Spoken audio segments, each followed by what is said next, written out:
It's Friday, and you know what that means. It's time for another handheld review. And today, we're taking a look at the Miyoo Flip 2, a nostalgic clamshell with a fresh twist. But does it deliver on the retro vibes without compromises? Let's find out right after this.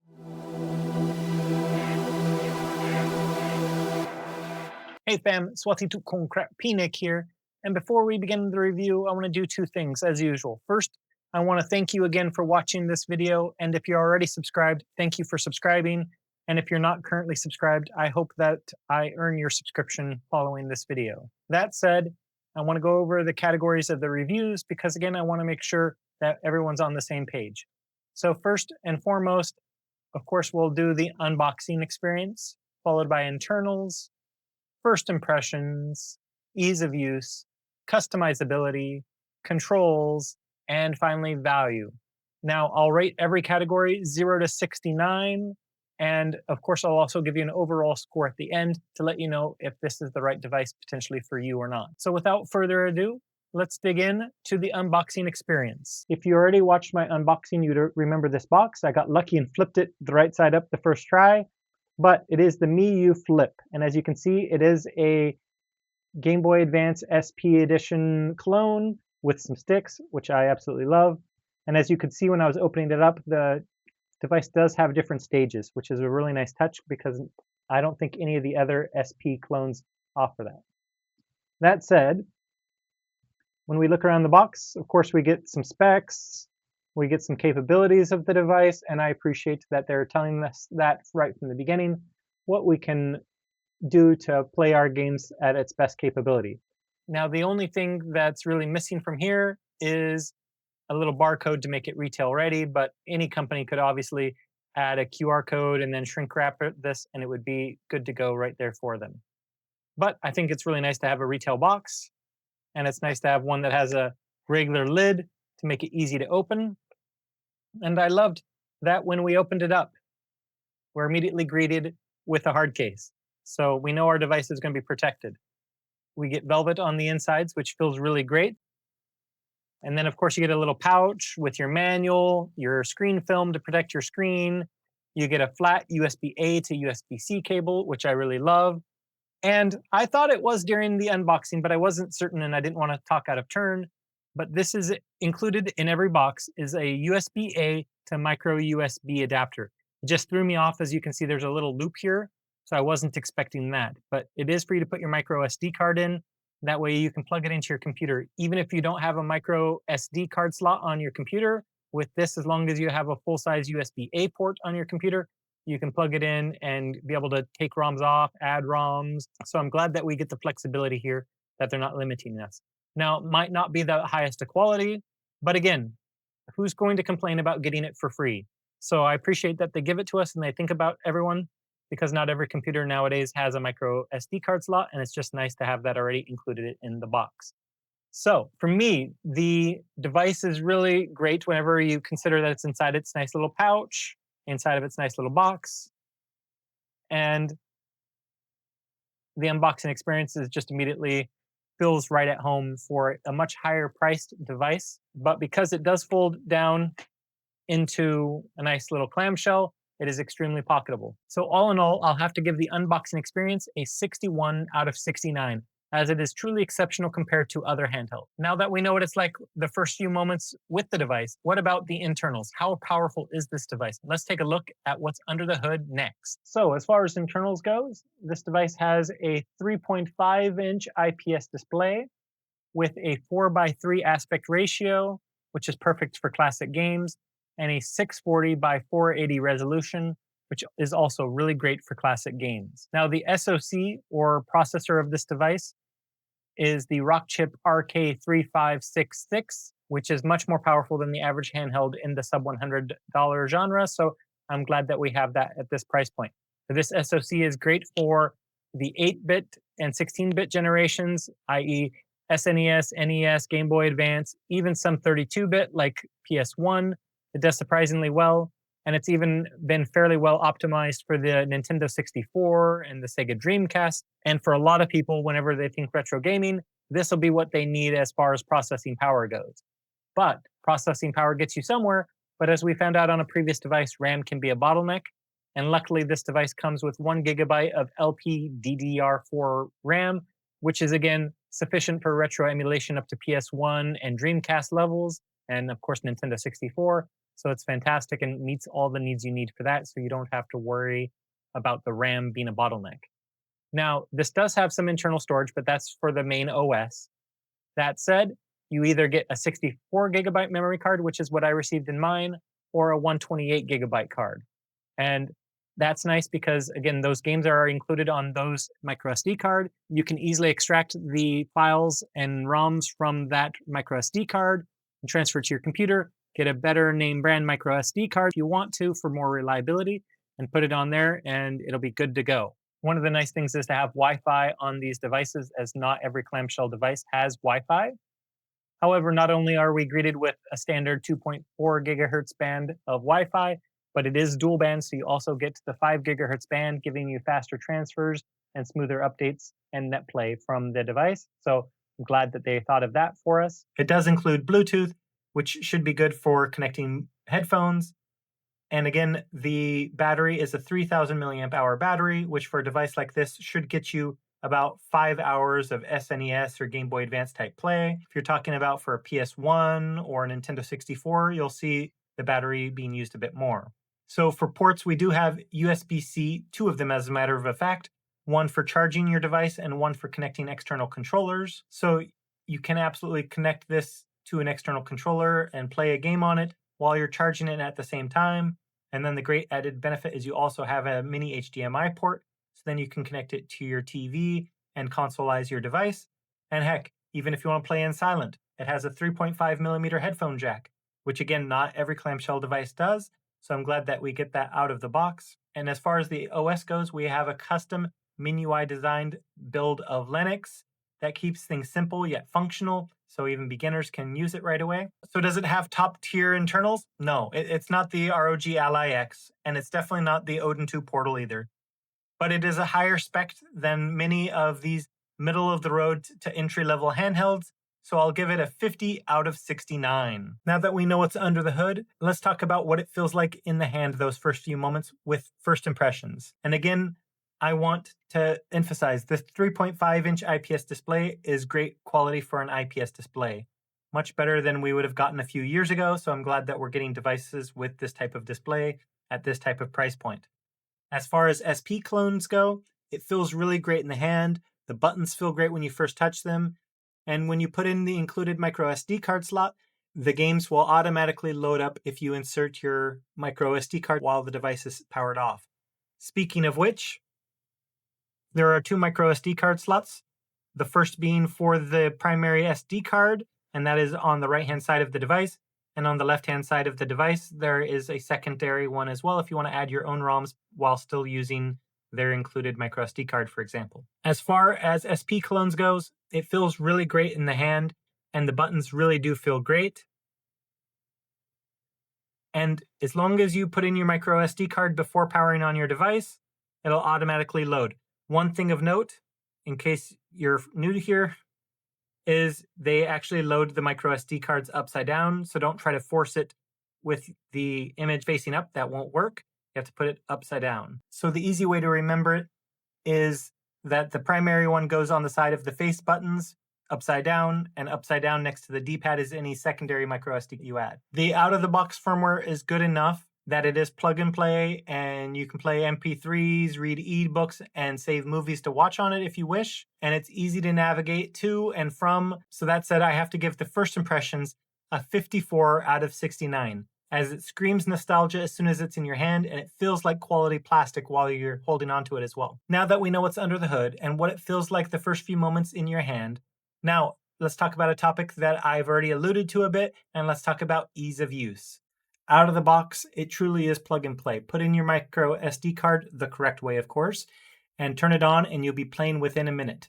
The menus and the recent games folders are very straightforward and easy to navigate through, as there are good expressions here. Let's just exit out of this game with start and select.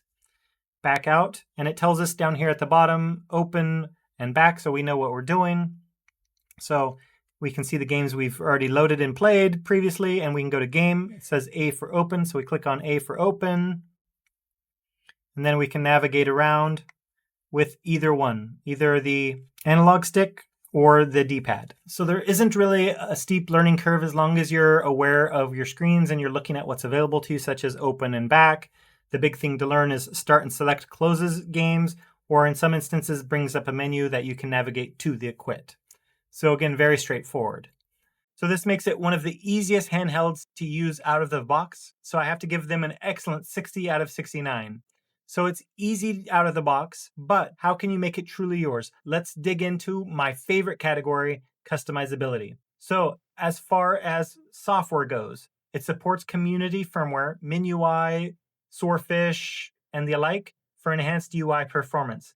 For example, MinUI custom firmware is what you want if you're looking for an ultra basic look of the software. You don't want things to be cluttered. It's mainly black and white, very simplistic. And then you can get an enhanced version of Swordfish OS. Swordfish OS is basically taking this stock OS and then making it even better and more personable. So Swordfish is quick and easy.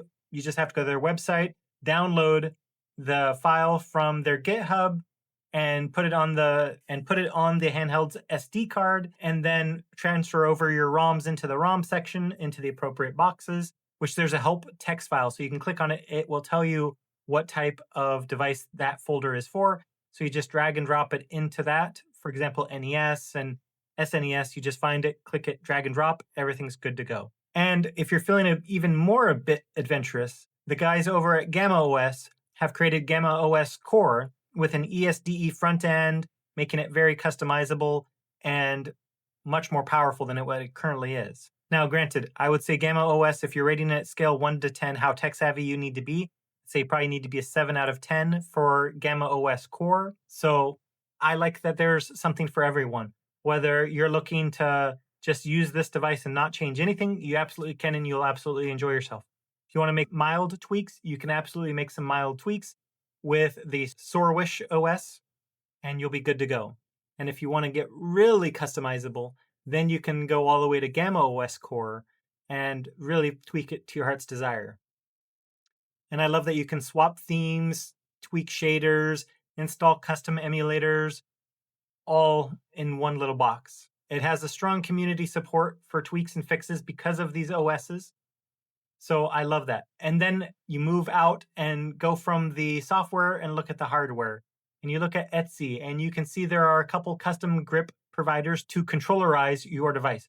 What I mean by that is there's going to be grips on the side, like on a PlayStation controller, and have your device in the middle where your hand is in a more comfortable position. Makes it easier to hold on to all the various buttons because your hands are spread out a bit more, and it just makes it feel like you're using an actual controller. For someone that has more than small hands, such as myself, I am okay with this device, but I have to kind of tiger claw it. So those grips would make it really nice because the hand will be spread out in a more comfortable position. And then those crazy guys over at Etsy have custom D-pads and face buttons. So let's just say you love your PlayStation, which you all know I'm a PlayStation guy. So I could add the PlayStation buttons here rather than having these buttons. Granted, I think these Fruit Loops buttons have really grown on me. They're definitely different than Skittles buttons. I wasn't sure how I was going to feel about the kind of pastel-y colors, but they've really grown on me over the last week.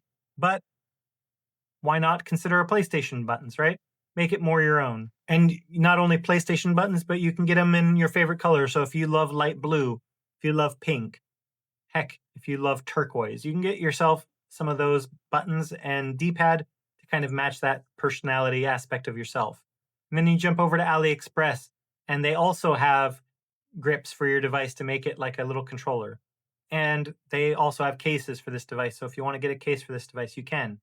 It has a pretty standard 3.5-inch screen, much like the Anbernic RG35XX SP. So you should be able to put their screen protector on it if you wanted to. So you have customizability options if you prefer tempered glass over screen protector film that's included with the device. And they also have cases. So if you want a silicone case like you get a case for your phone, you can get silicone, or you can get rubber, you can get latex, hard plastic, whatever your heart's desires. You can really make it look like your own. thanks to the great support on Etsy and AliExpress.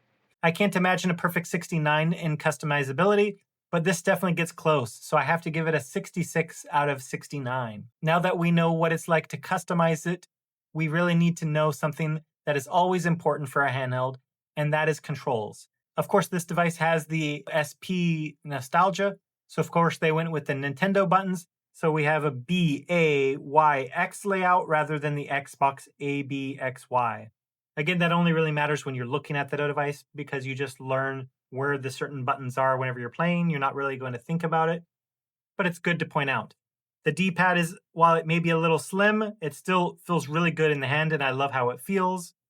And these analog sticks have great range of motion for this type of device. They're not going to be beating any console's controllers, but for what they are, they have really great controls. Then we talk about our start, select, and memory button here. They're very quiet. Just like these buttons are all very quiet, and I love that they're really quiet. A lot of these devices get this wrong, but all of the buttons are relatively quiet. Some of the quietest I've had all year, to be honest with you. Here, I'll even just do this real quick. Here, let me turn it off.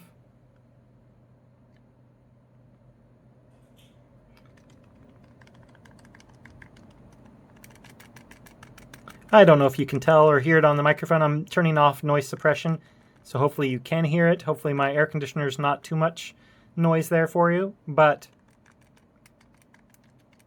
this is definitely one of the quietest handhelds I've played all year. So it gets extra points in my opinion because I love quiet membrane buttons rather than the loud clickety-clackety buttons, but everybody's different. The device may not be an ergonomic king as it is, but it is relatively comfortable playing in short sessions.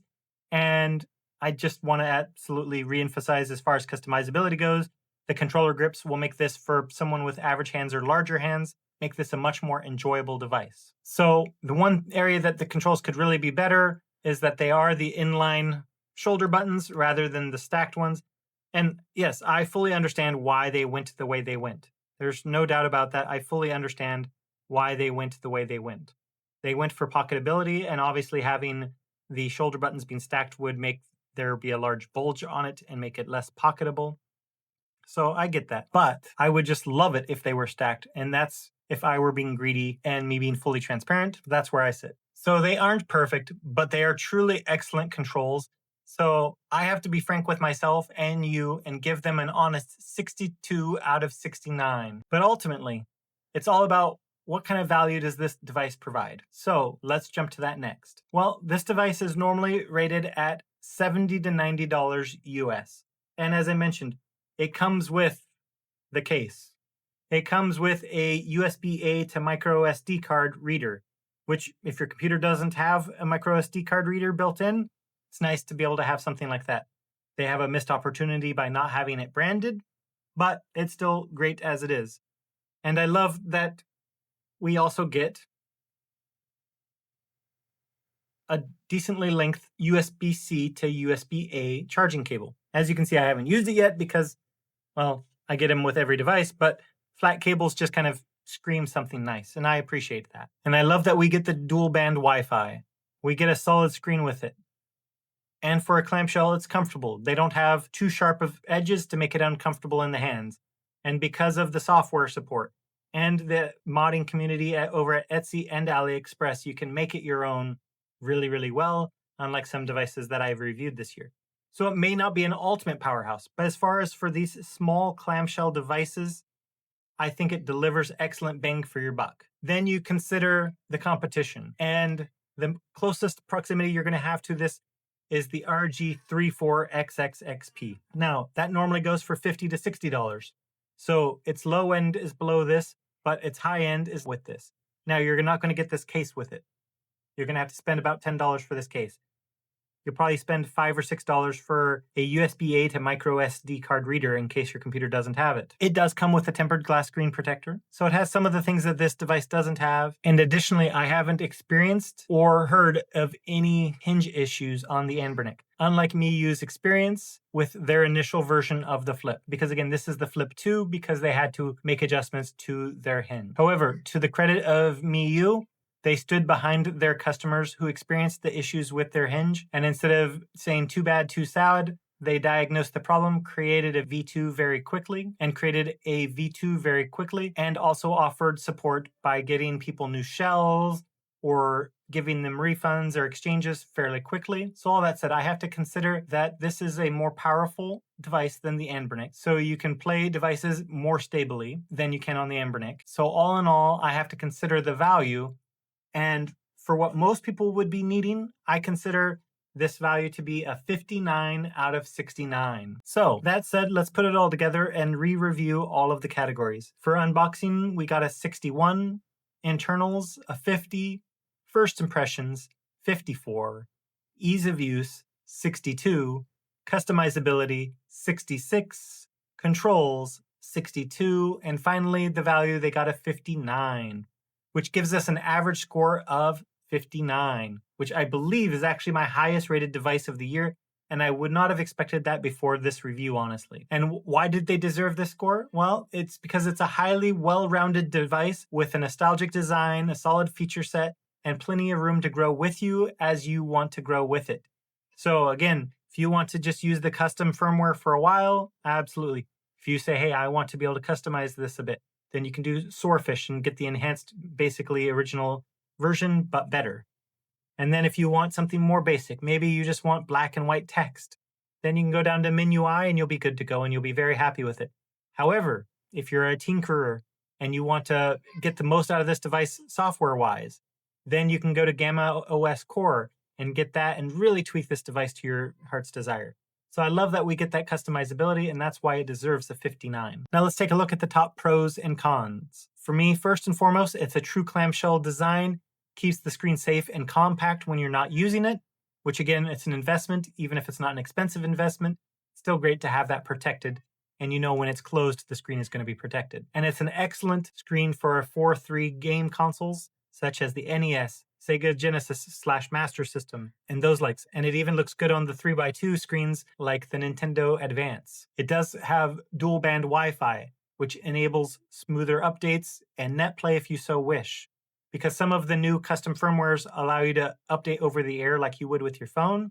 So it's nice to have that 5G Wi-Fi to be able to update that as soon as possible. And again, strong community support, both hardware and software-wise. Can't state that enough. It's great to have that type of support from the modding community. As far as cons go, its performance limits it from higher generation emulation, such as GameCube and PS2. The control layout may be tight for larger hands, just because it is a smaller console. The UI and firmware are a bit basic out of the box, but again, we do have that customizability, just pointed it out. And just remember, this is a 4:3 aspect ratio, so if you try getting widescreen content on it, like a PSP that has a 16:9 aspect ratio on it, or widescreen movies, that shrinks it down to a 3.21-inch viewable screen. So unless you got great eyes like I do, you might think that's too small. And that's completely understandable, which is why I'm bringing it up as a con. So who should consider this device? Well, as I've alluded to multiple times, I would have to say tinkerers and modders, because those are the people that love customizing the device inside and out, like myself, and they want to make the device their own. And pocket retro fans. Anyone who values the portability of having a device that can easily slip into a pocket, slip into a purse, or maybe you have a backpack and you want to be able to easily put it in there and not worry about it, this is the device you should consider. Who should skip it? I would say game streamers. Because again, most games that you're going to be streaming are 16:9 content. And 16:9 content, do you really want to be playing a modern game on a 3.21-inch screen? Probably not. And finally, power seekers. Again, it's not really suitable for people looking for GameCube and PS2 emulation with flawless performance, so be fully aware of that. You might be able to get them up and running, but they will be stuttering and not the best of experience, because again, hardware isn't really meant for that type of console generation. So that's the Miyoo Flip V2, a compact clamshell retro gem that nails portability, nostalgia, and customization. It's not for everyone, but if you're a retro fan or you love modding, it's a remarkable value. So go back to my original question, does it deliver retro vibes without compromises? Well, yes and no. It depends on what you consider retro. If you consider PS1 and PSP generations and before to be retro, absolutely.